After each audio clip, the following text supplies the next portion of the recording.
Welcome to my home. We're aboard the ferry boat Vallejo, which is tied up at the north end of Sausalito, close to San Francisco. And this is where I live. And you may think this place is rather weird. But that's because I've always loved weird things. I remember when I was a little boy, people used to say to me, "Alan, you're so weird. Why can't you be like other people?" Well, I thought that was just plain dull, like having the same thing for dinner every day. And as is well said, variety is the spice of life. So you will indeed find this place rather strange.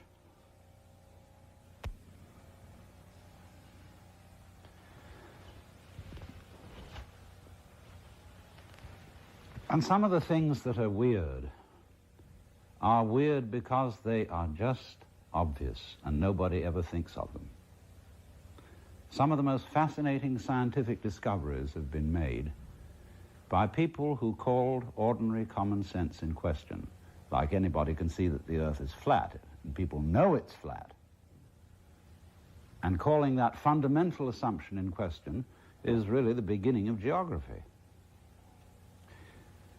And when I think over the weirdest of all things I can think of, you know what it is? Nothing. The whole idea of nothing is something that has bugged people for centuries, especially in the West. Because we have a saying in Latin, ex nihilo nihil fit, which means that out of nothing comes nothing. You can't, in other words, get something out of nothing. And it's occurred to me that this is a fallacy of tremendous proportions that lies at the root of all our common sense, not only in the West, but in many parts of the East as well. And it comes up as a kind of terror of nothing, a put down on nothing, on everything to do with nothing, everything associated with nothing, such as sleep, passivity, rest, and even the feminine principle is often equated with the negative principle. Although women's lib people don't like that kind of thing, but when they get through understanding what I'm going to tell you, I don't think they'll object.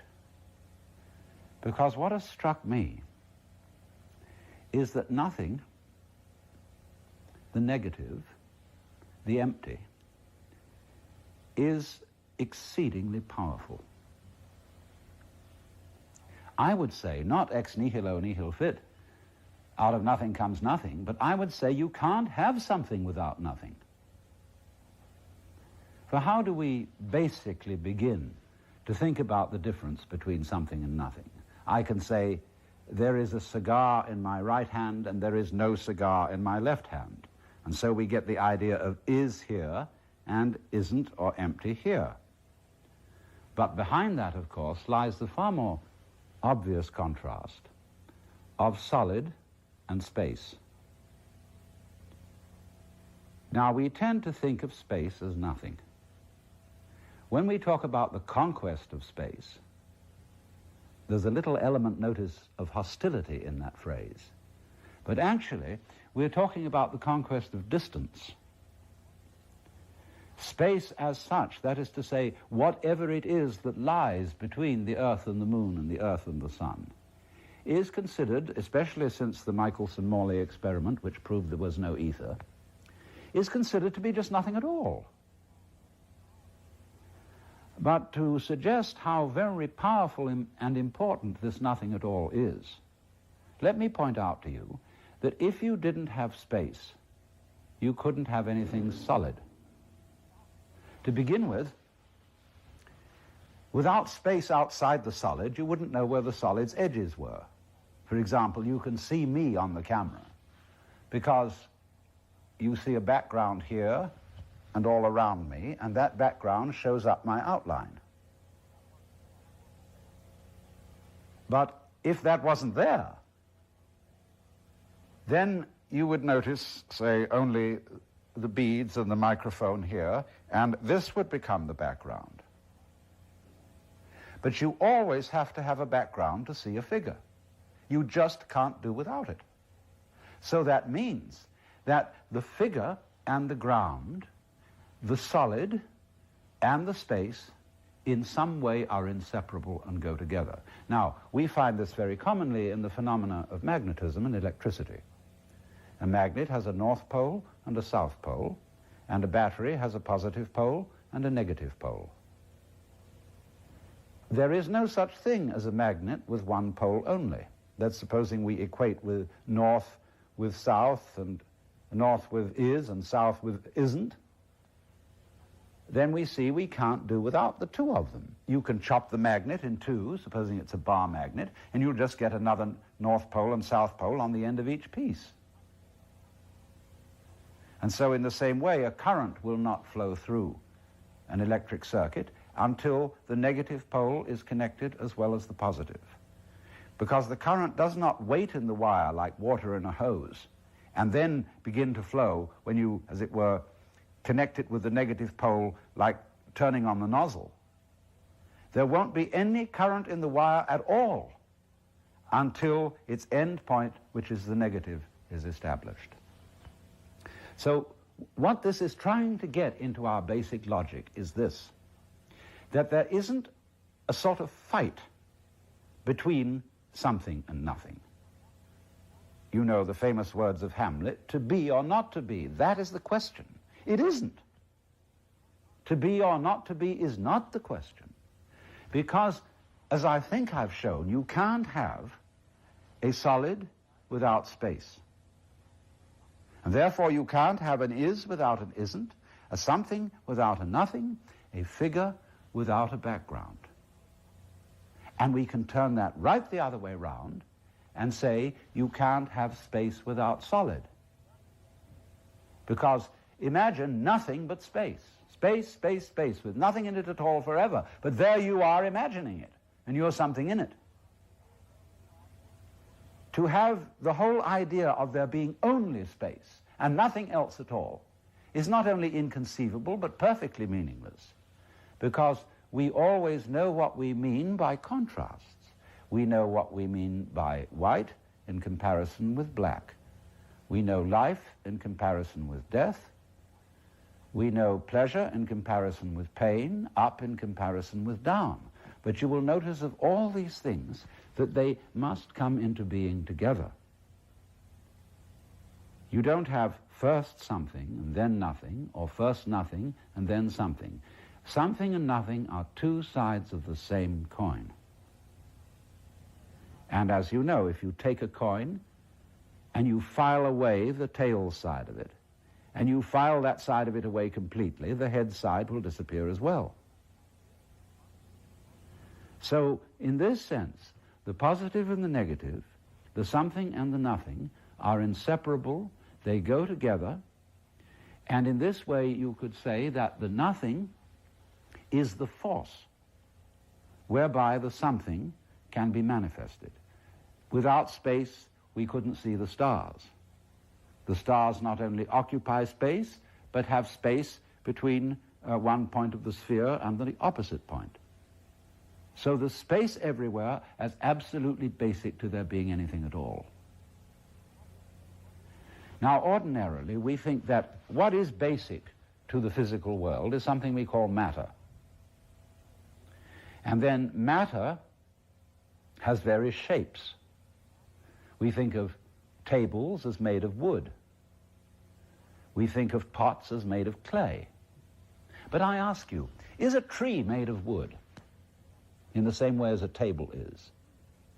No, that would be stupid, isn't it? Because a tree is wood. It isn't made of wood. Wood and tree are two different names for the same thing. But there's in the back of our mind the notion, as a root of common sense, that everything in the world is made of something, made of some kind of basic stuff. And physicists, through the centuries, have, of course, wanted to know what that was.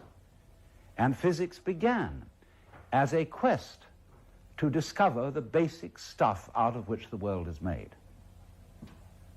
And with all our advances in physics, we've never found it. What we have found is not stuff, but form. We have found shapes. We have found structures.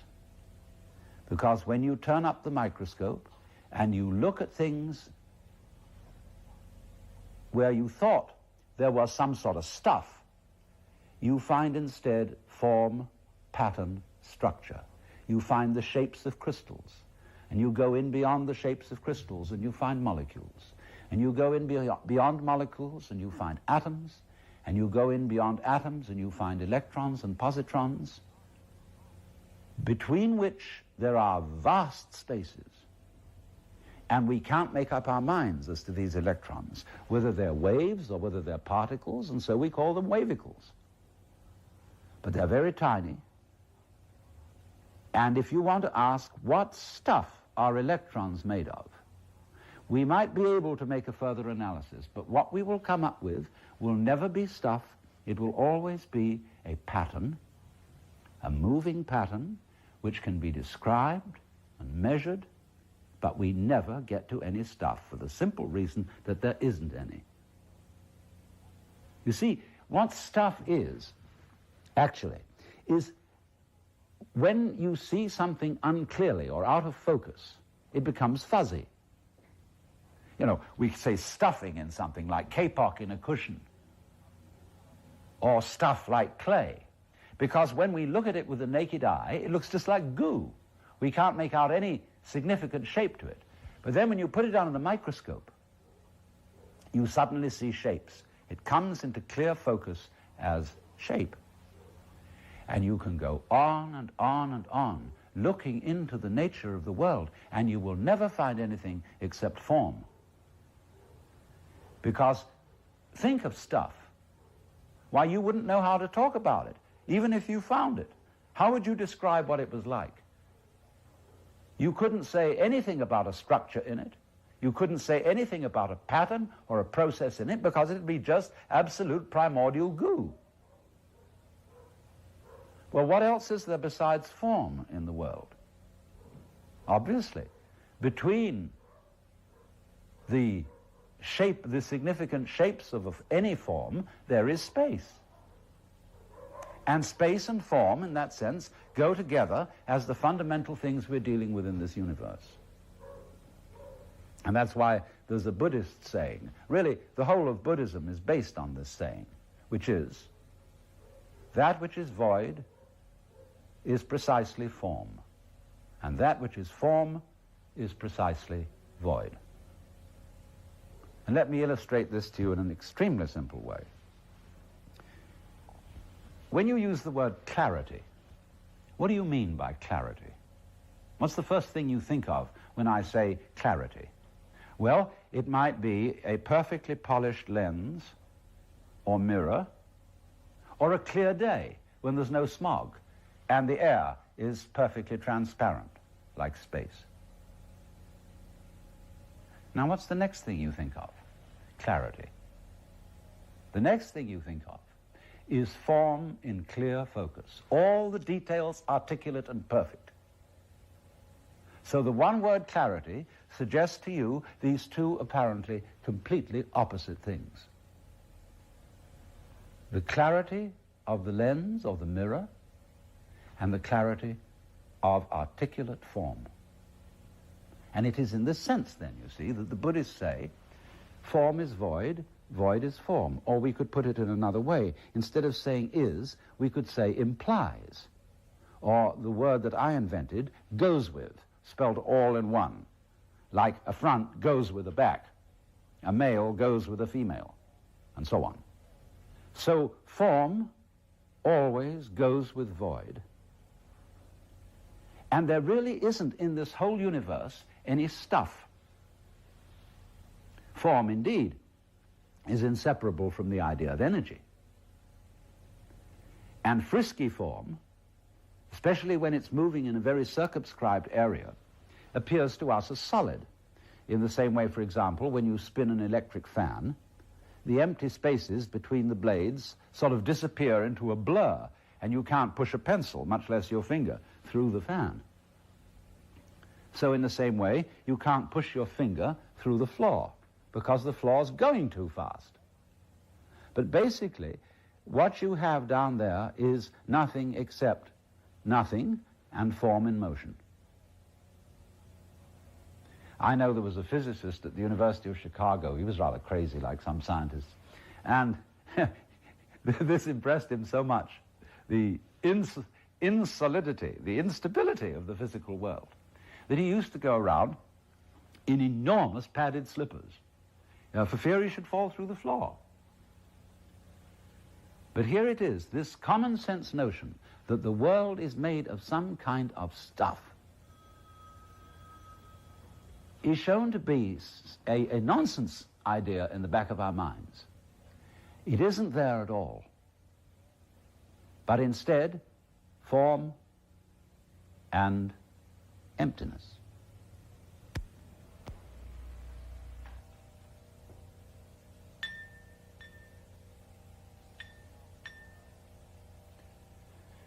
Now, we all know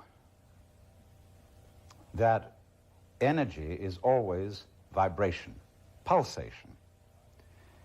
Whether it be the energy of light or the energy of sound, it's always on and off.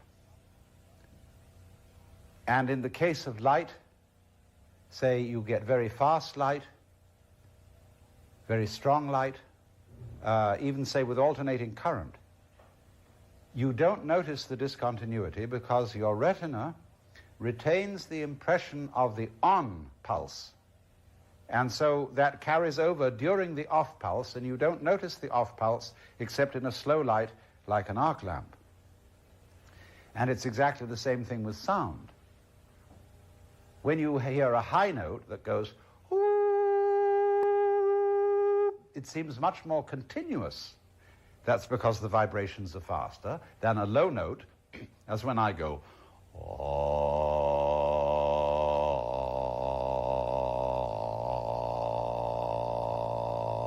Now, in that, you can hear a kind of graininess. And that graininess is because you are hearing the rapid alternations of on and off on a lower note. So that all wave motion, then, is this process.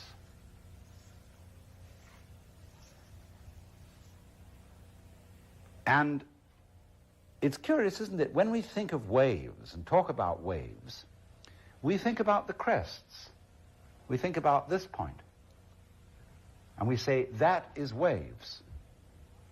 And that is because the crests stand out from the underlying uniform bed of water, which is relatively solid in comparison with the space above, so that these crests are perceived as the things, the forms, the waves.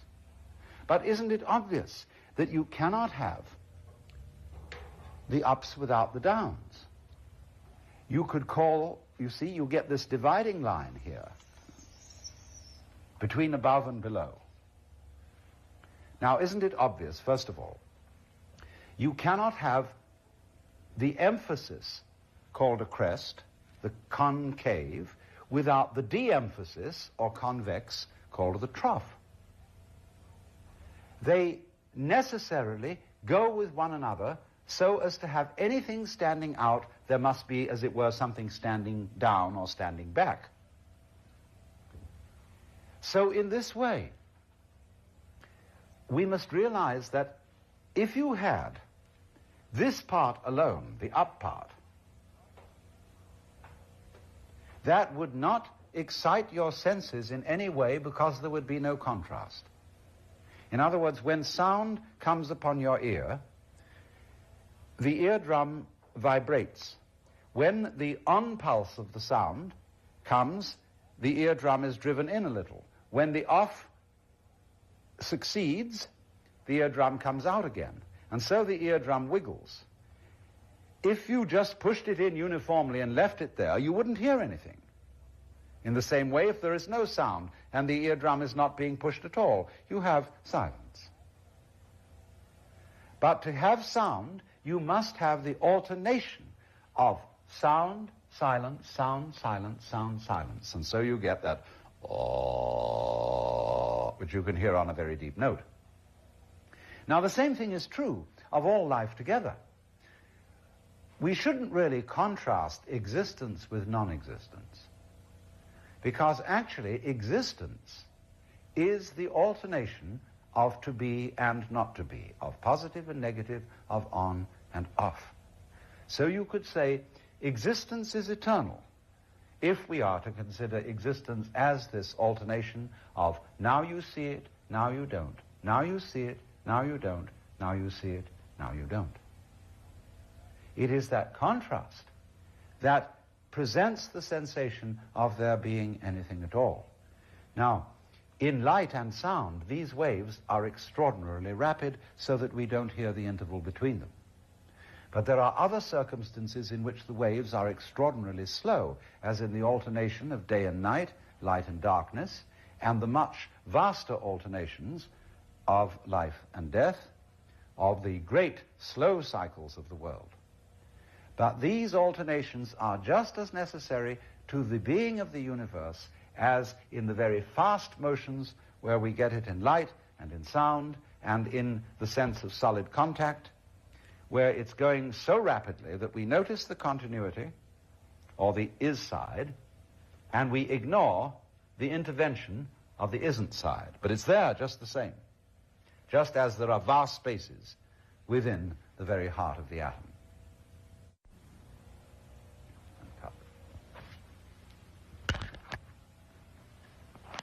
Now, another thing that goes along with all this is that it's perfectly obvious that the universe is a system which is aware of itself. In other words, we as living organisms are forms of the energy of the universe just as much as the stars and the galaxies. And through our sense organs, this system of energy becomes aware of itself. But there's a puzzle in this, which again relates back to our basic contrast between on and off and something and nothing, which is this: that the aspect of the universe which is aware of itself, that is to say, the aspect which, to put it in a very clumsy phrase, does the awaring, does not see itself. In other words, you can't look at your eyes with your eyes. You can't kiss your own lips. You can't bite your own teeth. You can't observe yourself in the act of observing. All scientists, neurologists, physicists have wanted to do that, but they can't do it. Just as you can't touch the tip of this finger with the tip of this finger, no matter how hard you try. And that therefore creates, on the backside of all observation, a blank spot. Just, for example, as behind your eyes, from the point of view of your eyes, however you look around, there is blankness behind them. That's the unknown. That's the part of the universe, in other words, which does not see itself because it is seeing. And so we always get this division of experience into one half known, one half unknown. We would like, of course, it would be fascinating if we could know the always unknown. But if we say, examine the brain and the structure of the nerves behind the eyes, we're always looking at somebody else's brain out there. We're never looking at our own brain at the same time as we're investigating somebody else's brain. So there always remains this blank side of experience. Now, what I'm suggesting to you is this, that the blank side of experience has the same relationship to the conscious side as the off principle of vibration has to the on principle. Do you see that? There's a fundamental division. The Chinese call them the positive side, the yang, and the negative side, the yin. That corresponds to the idea of one in our language and zero. All numbers can be made of 1 and 0. That's the called binary arithmetic, which is used for computers. And so it's all made up of off and on, and therefore equally of conscious and unconscious. But The unconscious is, so to say, the part of experience which is doing consciousness, just as the trough manifests the wave, the space manifests the solid, the background manifests the figure. And so all that side of life which you call unconscious, unknown, impenetrable, is unconscious and is unknown and is impenetrable because it's really you. In other words, the deepest you is the nothing side, is the side which you don't know. So in this sense, don't be afraid of nothing. I could make a joke and say there's nothing in nothing to be afraid of. But people in our culture are terrified of nothing. They're terrified of death. They are uneasy about sleep because they think it's a waste of time. And they have a lurking fear in the back of their minds that all this universe is eventually going to run down and end in nothing. And it will all be forgotten, buried and dead. But this is a completely unreasonable fear, because it is just precisely this nothing which is always the source of something. Think of it once again in the image of clarity. We say crystal clear. Nothing is what brings something into focus. And this nothingness, symbolized by the crystal, is your own eyeball, your own consciousness, and the clear space in which all the stars have freedom to be seen.